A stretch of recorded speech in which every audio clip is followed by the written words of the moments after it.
Welcome everyone, and thank you so much for joining us for Prosple's Masterclass session.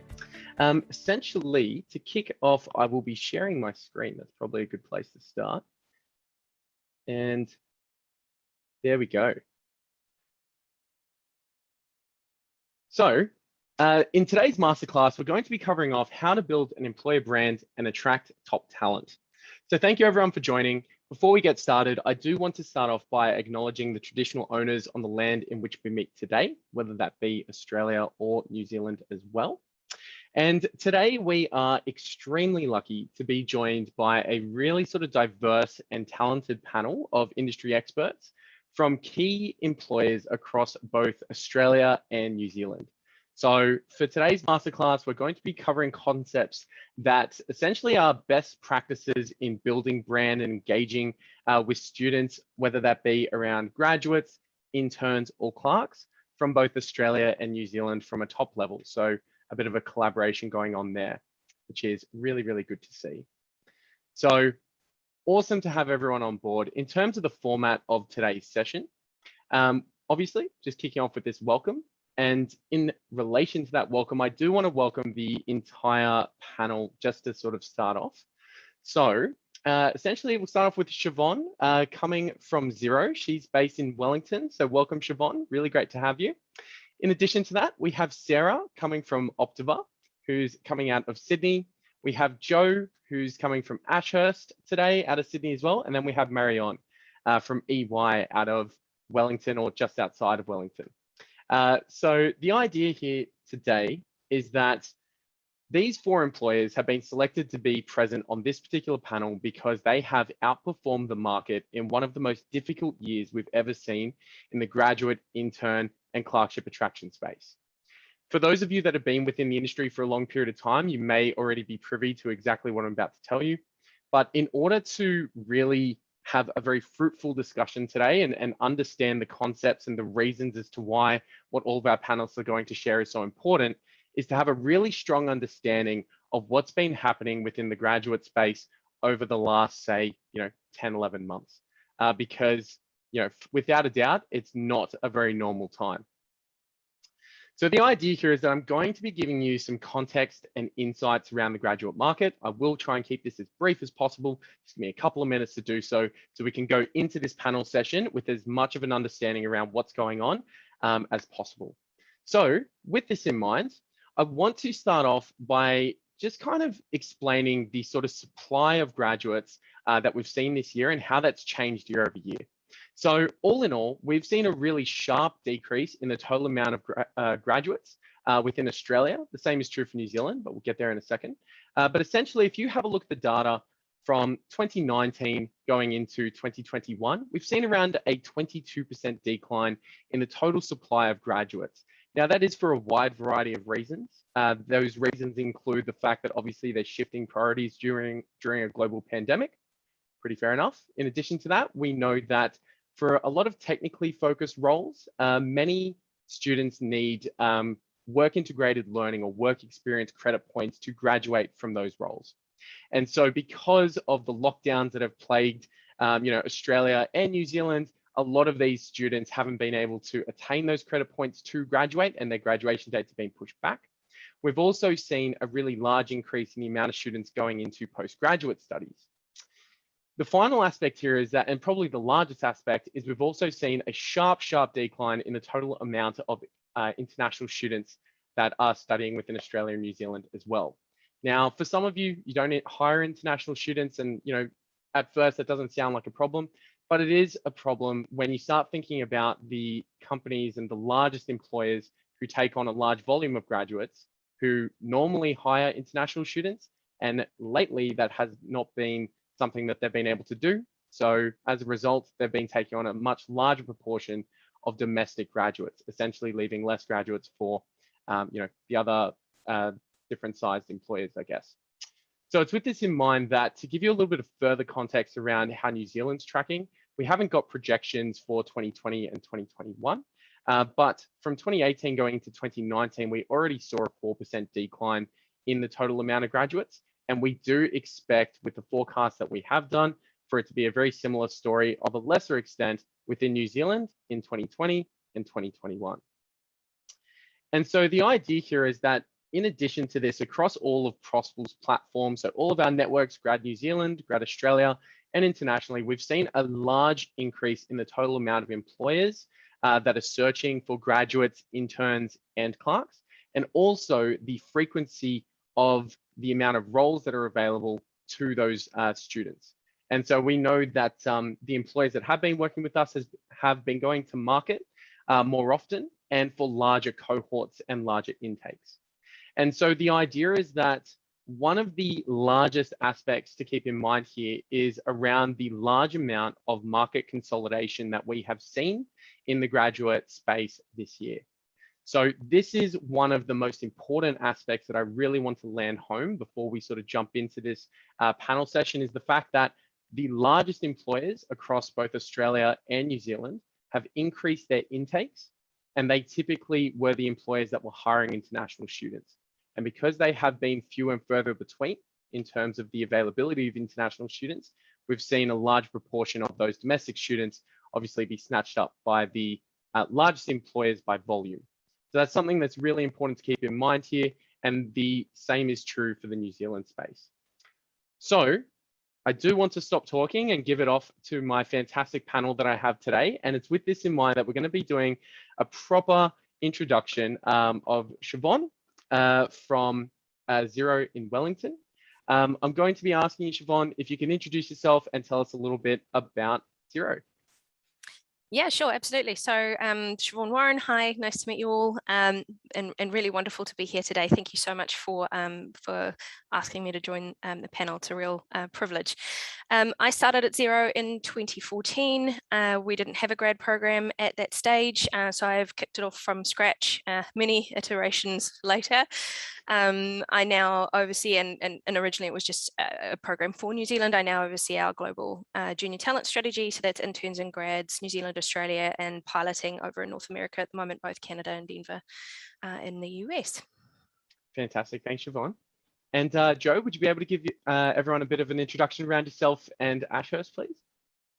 Sure, Jeremy. Thank you for inviting me. It's a real pleasure to be on the panel today. My name is Jo Dean. I'm the HR manager for graduate programs at Ashurst, and I've been in that role now for 6 years. I'm responsible for clerks, paralegals and grads right across the country, and then work with my counterparts in the UK. Ashurst is a global commercial law firm. We hire clerks, which is just the fancy law name for interns, and that's where we recruit the majority of our graduates. Fantastic. Thanks, Joe. Really good to have you as well. And Marion, would you be able to give us a bit of an introduction and a little bit about EY as well? No problem. Kia ora, everyone. My name is Marion, and I am a senior campus recruitment consultant at EY. My title kind of gives away most of what I do in my role, because I recruit for interns and grads, and I've only been at EY for about 4 months. But prior to working here, I did work at Bank of New Zealand for 3.5 years and recruited everyone from your bank tellers all the way through to our senior managers and everyone in between. But my passion has always been recruiting grads and interns, and that's how I ended up at EY. I think if you ask anyone who EY is, they'll probably say we're a Big Four or that we're an accounting firm, but we're just so much more than the numbers. We're a global professional services firm with the purpose of building a better working world for our people, our clients, and our community through all of the diverse range of offerings that we do have. Amazing. Thanks for the insight, Marion. That's great. And Sarah, definitely not last, but definitely not least. There you go. To be able to introduce yourself. Hello, everyone. My name is Sarah Perrins. I'm also really passionate about graduate recruitment. I've worked in the industry for 14 years now across the UK and the last 10 years in Australia.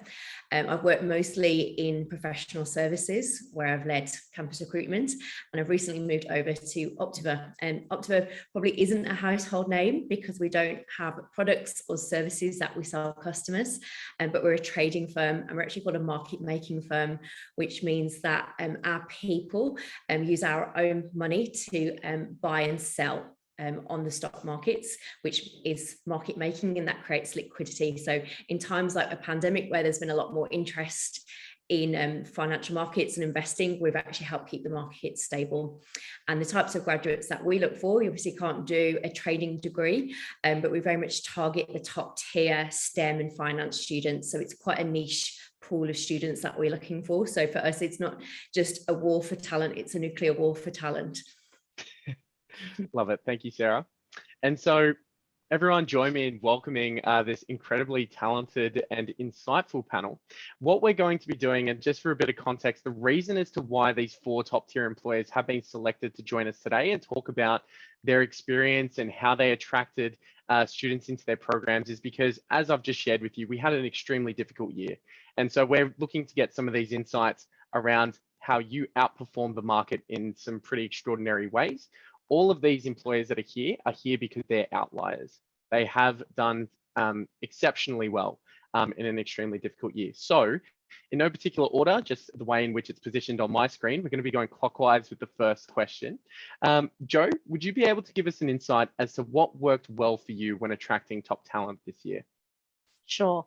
I just want to start off by putting a qualifier to say that recruiting in law is a little bit unique in that we all tend to recruit at the same time. So that gives me some privileges that maybe other organisations don't have. It does make the process a lot easier in terms of competition. And the second thing I want to say is that we still have far too many students that are studying law. So I still have a really large pool that I'm able to choose from. So I just wanted to preface my tips with that.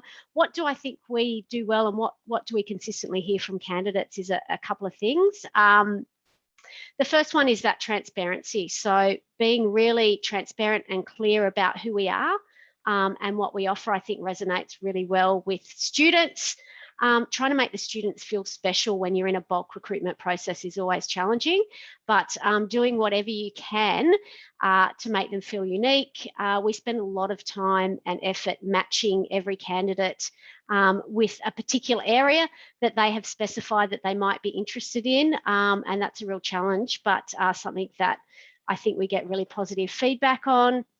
The other thing we tried this year was to do, particularly with virtual events, was to make sure that they weren't just focused about the full sell piece, but trying to give support to students and upskill them. So we ran some events around virtual interview tips, which I think the students really appreciated. And there's some of the things that I think worked well for us this year. Absolutely. And I think that education piece around just like kind of explaining best practices to students is definitely a bit of a gap. It's something that here at Prosple we're particularly focusing on, but whenever an employer comes in, it shows a lot of authority and insight, which is definitely valued, which is amazing. So thanks for that, Joe. Marion, would you be able to give us an insight as to what has worked well at EY? No problem. I think one of the things that EY does really well is that we host a lot of events at our offices. So it allows the students an opportunity to come in and meet people face to face. It allows them the opportunity to network within our teams, and we've been hosting them virtually as well. One of the really difficult things, it's great working at a Big Four because it is such a great global brand, but there's often misconceptions about what we do day to day. So events like these show students there's more than just accounting. There's a whole world of technology that we use. So it's making sure to show them all of the options and put them in contact with the right people. And it's also creating really genuine experiences and showing them what it's like to work here, but equally having our grads come along and give a very real view of what it's like to work there, to show students you can come from any background, you can study anything, but it's all about the drive and the passion for what you want to do. Fantastic. Thanks, Marion. And Sarah, would you be able to give us an insight as to what's worked well at Optiver this year? Yeah, I think because we are looking for some of the best minds, and we engage with them at an academic and intellectual level. So we're quite targeted in our approach. So we go through where we're very clear about who we want to target, and we go to where they are. So whether that's with like Olympiad kind of groups, so that's kind of like the high level maths societies, the maths networks. We're going to faculties to run kind of we can help kind of teach parts of the curriculum. We provide hackathons and activities to kind of engage with them at that intellectual level. I think through the pandemic, we really scaled up our digital strategy, and that was worked really well for us because we were able to get a much broader reach. Before we could only reach certain pockets due to the size of our team, whereas we were able to be a lot broader through our virtual events and our digital marketing initiatives, whether that's through LinkedIn, Reddit, sending EDMs through career services and society. So we've been able to get a much broader reach. And we've been really careful about using data, about measuring what is working well and putting more of our efforts in. So seeing which universities and courses we get the best rate of return for. Fantastic. Thanks, Sarah. And just on that as well, like in terms of ramping up your sort of digital presence, I guess, I think one of the best ways that we've seen that here at Prosple is particularly within our top 100 ranking. So for context, and it's just a bit of a shout out to Optiver overall, in previous years, even last year, Optiver wasn't in the top 100 graduate employers. And then as of this year, you hit 5th place, which was pretty extraordinary in terms of a bit of a meteoric rise in such a short period of time. So hats off to you in that space as well. Siobhan, would you be able to give us a bit of an insight around what's worked well at Xero this year? Yeah, sure. And look, I'm going to throw myself out there and give you some stats as well. So some of the stuff that we've seen as part of our campaign is 2019, we had about 13,000 students visit our website, our actual grad website. 2020 was around 14,000. This year has been 39,000. So there's a massive increase there, and they went from spending just over a minute on the website to 4 minutes and 59 seconds. So I'm going to say like 5 minutes on there, which is a lot of time, right? And I think that really signals quite a big shift in behavior in terms of the talent pool that we've got out there, and in particular a generational shift as well. So we know this is the most educated and informed generation. They're going to go out there and they're going to spend a lot of time really investigating, the information that you put out there as part of your campaign. So some of the things that I think have helped make it successful have been and this is something that I have always done, is that whatever event that we look at hosting or attending, the first question is, what is the value to the student? If the event has value to the student will come to the event. If they come to the event, there's value to the employer.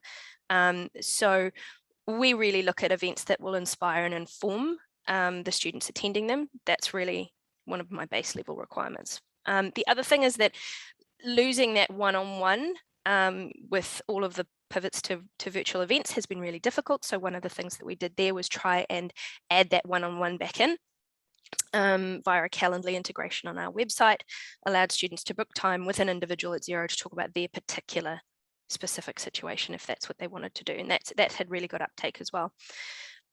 Also did a lot of work on the website, full redesign, lots more information on there in terms of detail on the role, detail on the recruitment process. I think they really wanted all that kind of information, so we did that. Lots more information about diversity at Xero, because that's really important as well. And you have to shout these things from the rooftops, otherwise nobody sees it. So yeah, again, coming back to same sort of things as what everybody else has said as well around authenticity and transparency, like those two things really need to be, it aligns with our values, and that needs to be what's on the website and in our entire campaign. Fantastic. Thanks, Siobhan. And just to sort of echo that, and I guess tie in all 4 of your responses, because they do have the same themes, right? I think there are 2 key things that I'm taking away from this conversation in terms of what are the best practices here, and that is based on the quality of your messaging and then your visibility of that message. If you have a really strong and quality message that talks to your value proposition in a really fantastic way, and you can broadcast that across a multitude of different mediums, however unorthodox they may be, whether you're advertising on Reddit or just doing face-to-face events, that's really what your sort of main objectives should be. So thank you all of you for that great insight there.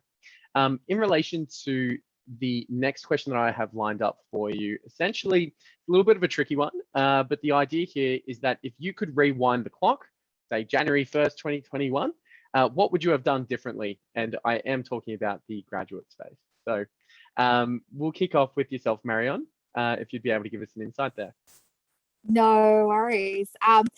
I obviously wasn't at EY at that stage, but I think a really key focus for us moving forward, what we've recognised is that we want to do more for our Indigenous people, and we want to make sure that they can see themselves working where we are. So if we were to rewind, I think one of the things we would have liked to have done is kickstart a campaign that we are doing now, which is a completely separate stream for our Māori and Pacifica candidates to be able to apply year round, and it helps us easily identify them, but equally we get that year round and can hire them at any time as well. So I think that's a really key initiative that we'd like to really highlight and move forward with next year. And I think that's what I think we would have liked to have done earlier in the campaign.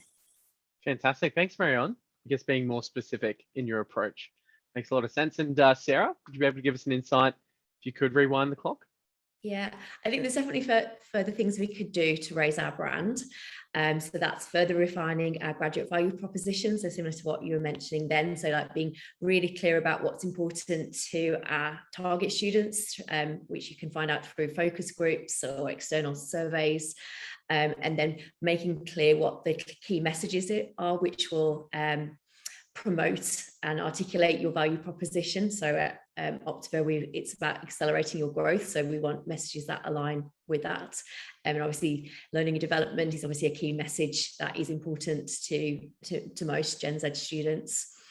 And then I think some of the things that Siobhan was talking about, we can certainly further advance our website offering, telling more stories to give students an insight into what a day in the life is like at the company, so that helps them identify if it's the right place for them, learn more about the culture with us, and I think, and then further kind of certainly videos to further promote. We track STEM students. There's very few females in STEM, so there's some work to do there to continue to attract females into our space. Absolutely. So further refining that key messaging and then building content out to best sort of attract and engage with those specific audiences. Yep. Awesome. And Siobhan, would you be able to give us an insight? Yeah, I instead of looking backwards, I like to look forwards and think about what's my next iteration and how to build on the work that we've done. And if I look back to the very first campaigns, no one knew who we were. They had no idea. We turned up to technical career fairs and they thought we were an accounting firm. So we've come a long way there. So that innovation side of things is really, really important to me.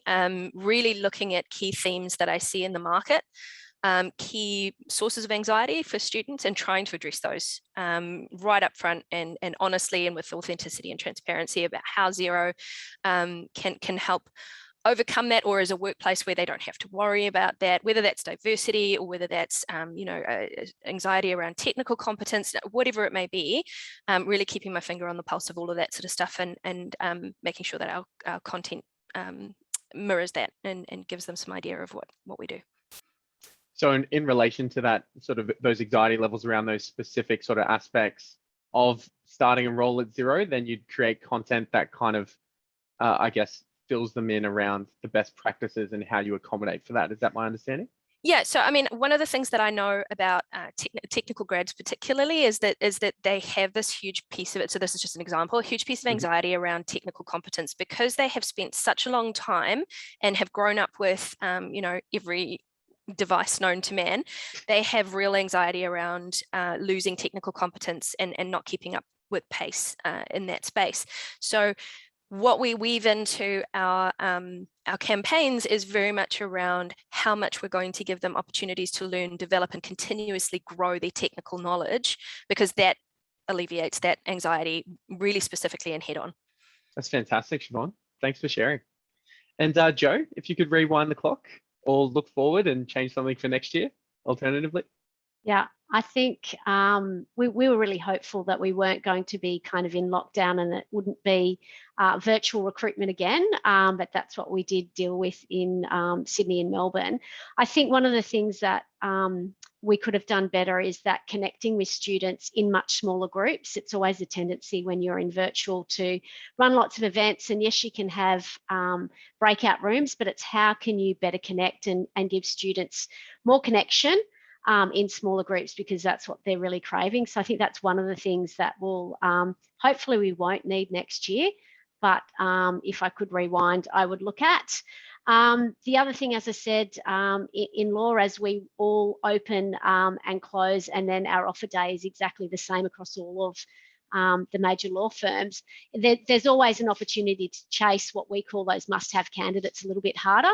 So to have the partners and other people connect and really kind of make them feel special and wanted at our firm is an opportunity. And then always doing more programs with students who are in their pre-penultimate, just to build loyalty in those early years. There's always opportunities to do more in that space. How early do you start engaging, out of curiosity, Jo? Probably only around that first and second year at university. I have signed up and I am looking and doing something with school students, but that's only very recent. Early Again, days. as I won't say said, too much about that just yet. we have such a large population, but yeah, I think there's always room to improve. Fantastic. Thanks for sharing, Jo. And so the next question that I had for the whole panel was based around, essentially, without giving away your secret sauce, what are the top tips you'd like to share for other employers looking to hire top talent?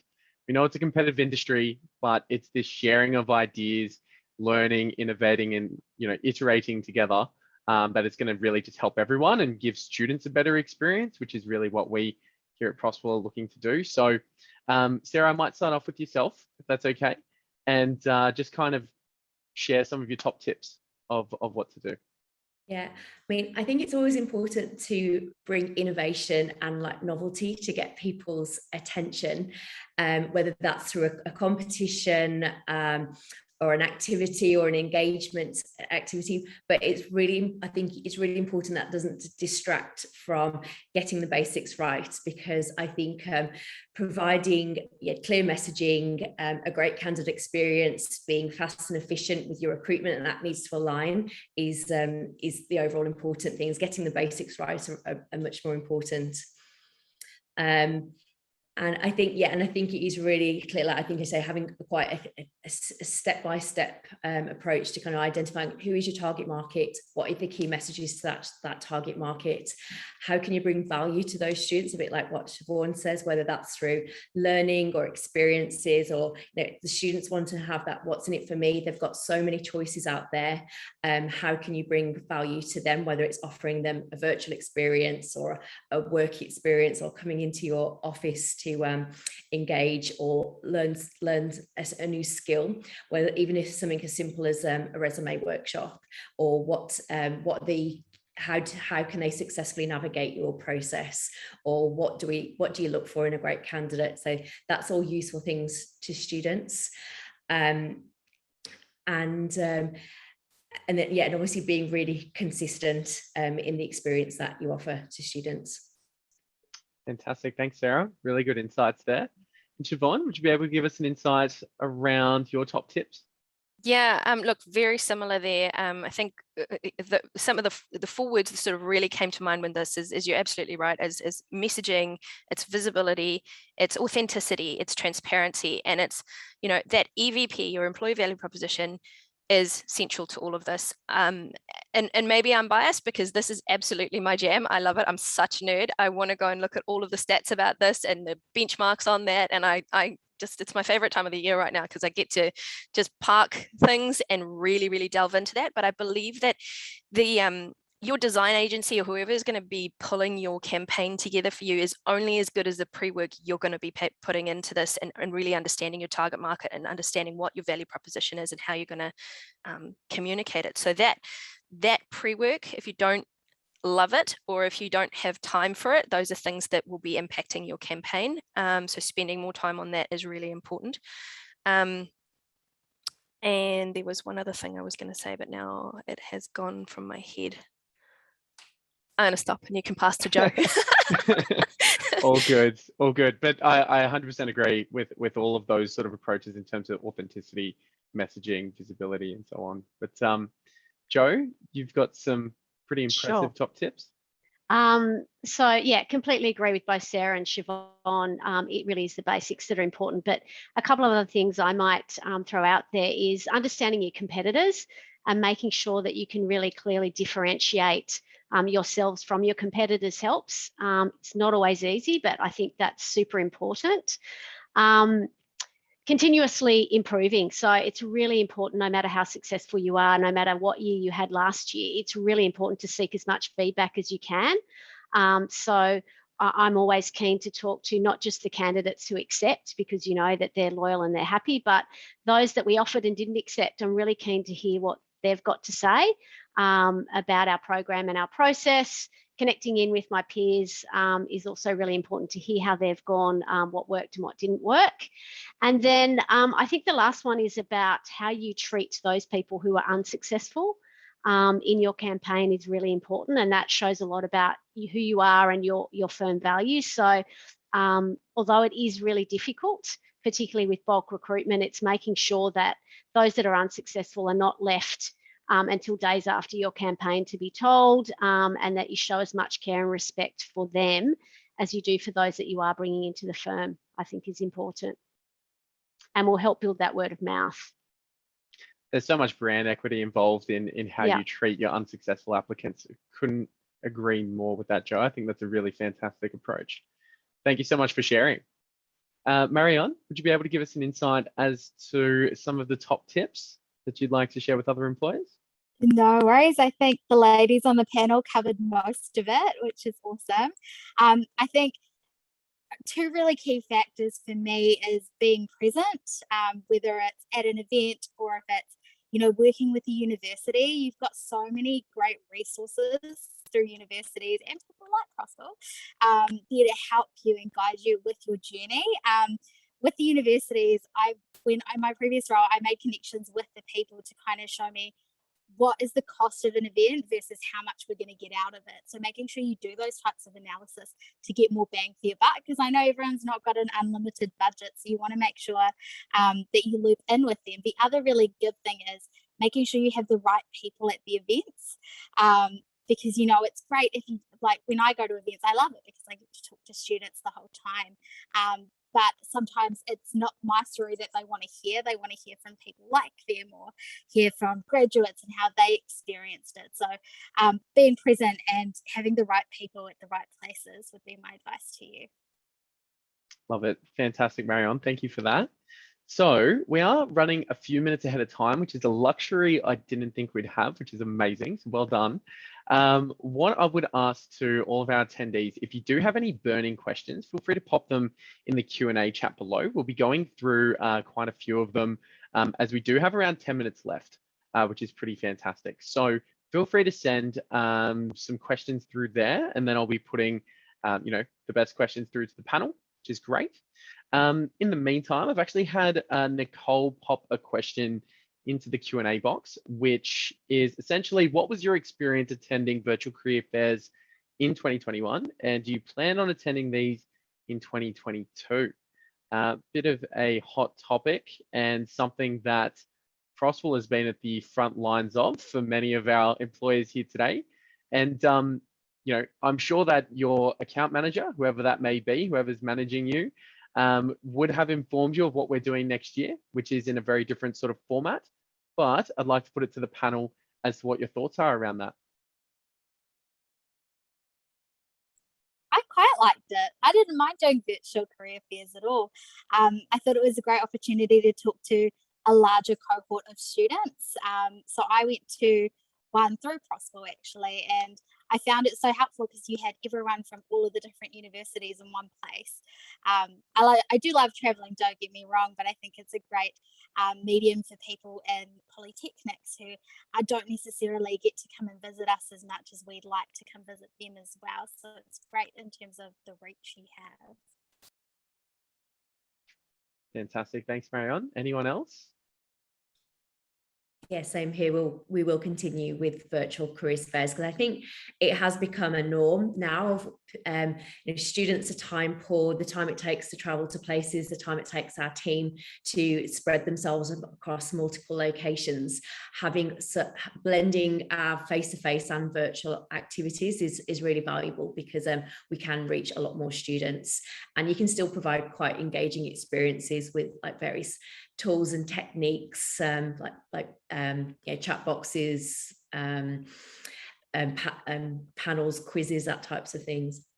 I think just to come off the back of that as well, I think the scalable aspect of a virtual event is something that can't be rivaled in face-to-face capacities. I mean, feel free to disagree, but I remember going to all of our face-to-face careers fairs. You could maybe lock eyes with 100 people and just have a conversations with students, but by no means were you walking out of that careers fair with 100 names on a piece of paper that you could add to your talent community. And that's something that, shameless plug for our fairs next year. That's something that you'll be able to do if you do decide to present at our fairs. You will get a list of all of the students that have attended, you get all of their details, and then that goes straight into your talent community, which you can access down the line as well. So just something important to keep in mind. So any other responses on that one before I grab another question? That's all good. Excellent. So from here as well, we've had a question from Simon, which is essentially based around, does anyone use virtual internships as a branding exercise? That's something that anyone has undertaken, whether on Prosple or any of our competitors. We're using virtual internships with Forage. So yeah, we have used that as a branding exercise, and more importantly, in the UK, we've used the closed platform to run the full internship programs or clerkship programs in the UK, because they've been in lockdown for so much longer.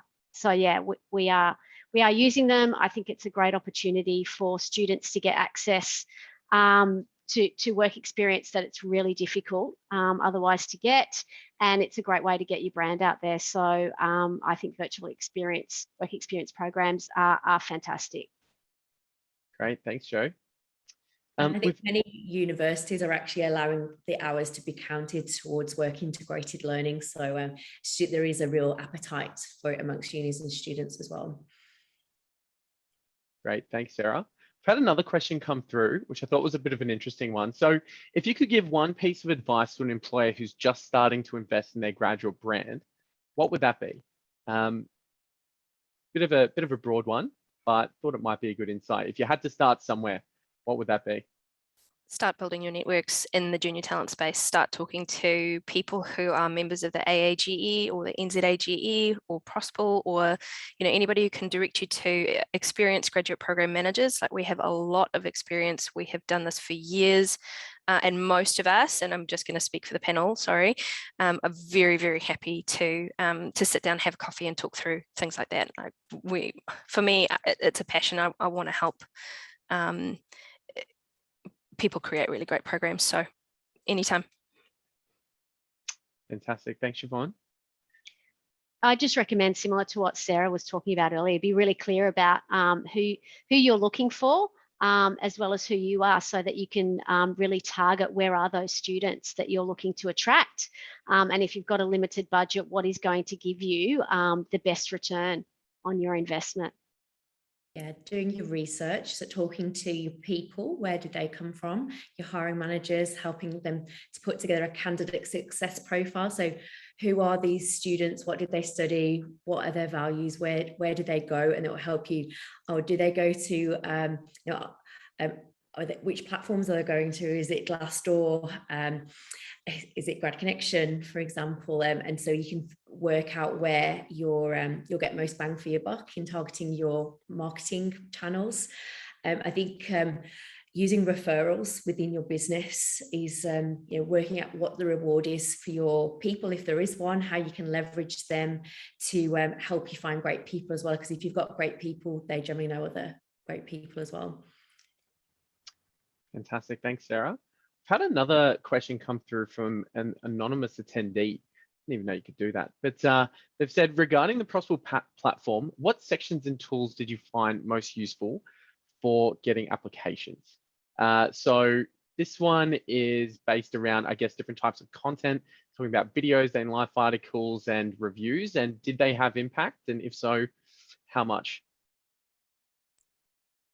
To be honest, even when I went for my role at EY, I went and had a look at EY's profile on Grad New Zealand. I think it's so helpful to give a really honest and authentic review of what it was, what it's like being a grad here.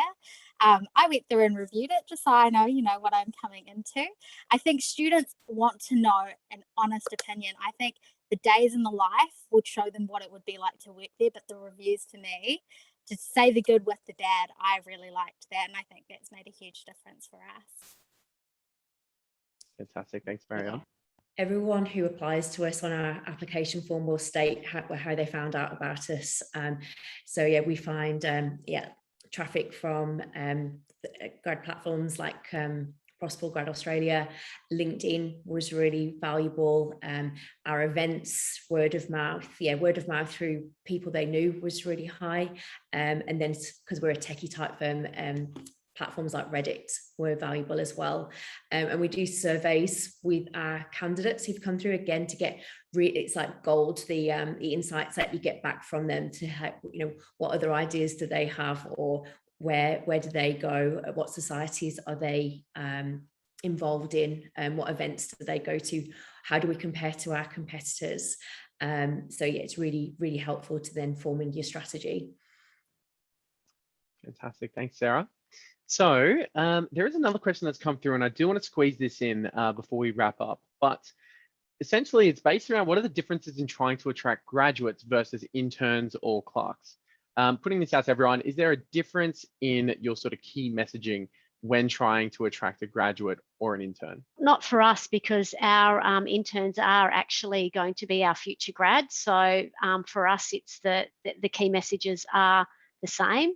It's who we are, it's what we're looking for, it's the value and what we're able to offer them. And that message doesn't really change when we're talking to our future clerks or interns or grads.